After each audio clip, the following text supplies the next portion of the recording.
Singamabhinca futhi siyazithanda futhi sirichi. Hayi wena. Sanibonani babukele emakhaya. Umluda lo. Ngithi bafowethu kuphi nakuphi la kufinyelela khona le video manginibingelele.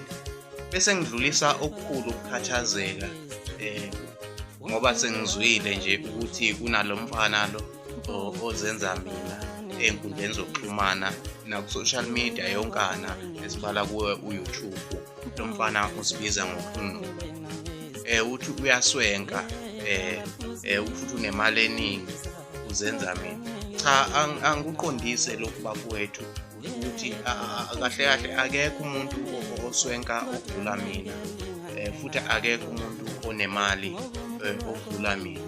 Sikhuluma nje lapha ngiphethe indodla zemali, imali ongeke uyilinganise neyamuntu emhlabeni wonke jikelele. Ngiyathemba niyayibona babukele emakhaya.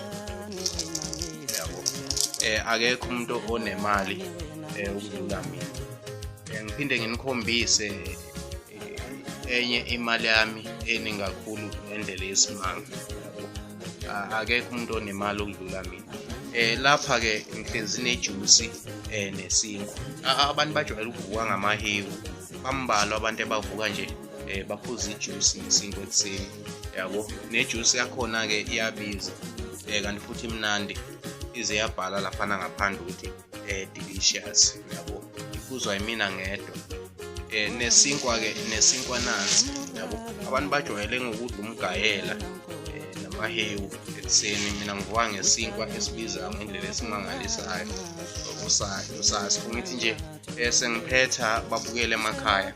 Angikhuze lo mfana ukunuba ukuthi ayeke ukuzenza mina ngingumluda kawani isigwili sase South Africa yonke. Hayi wena mina ngirichi akekho odlula mina.